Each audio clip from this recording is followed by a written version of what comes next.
दोस्तों, क्या आप जानते हैं कि भारत भूमि पर आज भी वो जगह एग्जिस्ट करती हैं जहां महादेव शिव की बारात ठहरी थी। ये ऐसी जगह हैं जहां सदियों बाद भी उन पौराणिक कथाओं के जिंदा सबूत देखे जा सकते हैं। तो आखिर कहां और कौन सी वो जगहें हैं जहां आज भी ये कहानियां अपने जीवंत होने की गवाही देती हैं। मित्रों, ये कहानी शुरू होती है मध्य प्रदेश से, जहां कटनी जिले की पहाड़ियों के बीच बसा है रूपनाथ मंदिर। एक ऐसा धाम जिसके तार सीधे सीधे भगवान शिव की बारात से जुड़े हुए हैं। ऐसे भी मान्यता है कि इसी धाम में भस्मासुर कई वर्षों तक भगवान शिव की प्रतीक्षा करता रहा था और यहीं पर मोहिनी स्वरूप भगवान विष्णु ने भस्मासुर का वध किया था। क्या है पूरी कहानी, चलिए जानते हैं। आप भी जुड़े रहिए हमारे साथ इस वीडियो में अंत तक। कहानी के मुताबिक जब भस्मासुर शिव जी के पीछे पड़ गया था, तब महादेव ने इसी जगह पर मौजूद गुफा में शरण ली थी। यह गुफा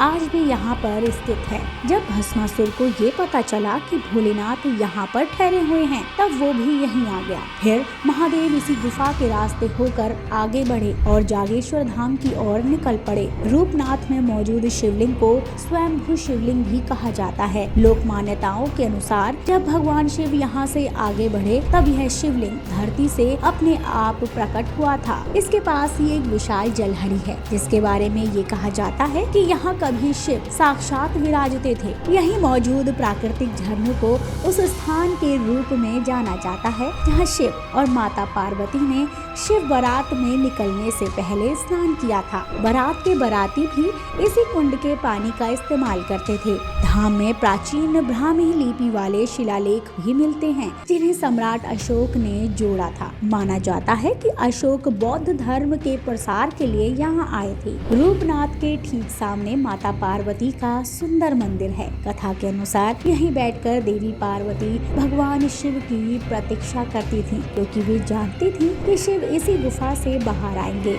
और ऐसा भी कहा जाता है कि शिव और शक्ति का मिलन यहीं हुआ था। चलिए अब चलते हैं कहानी के दूसरे सिरे की ओर। दमोह जिले के बांदकपुर स्थित जागेश्वर नाथ धाम में कहा जाता है कि यही वह धाम है जहां रूपनाथ से निकल शिव जी की बारात पहुंची थी। आज जहां मंदिर खड़ा है, वहां प्राचीन समय में एक गुफा हुआ करती थी, जिससे होकर शिव बाहर आए। यहाँ मौजूद शिवलिंग को स्वयंभू भी कहा जाता है। बांदकपुर का ये मंदिर दीवान बालाजी राव चंदोरकर ने 1711 में बनवाया था और इसके निर्माण में 3 साल लगे थे। स्कंद पुराण के गौरी कुमारी का खंड में भी जागेश्वर नाथ का उल्लेख मिलता है।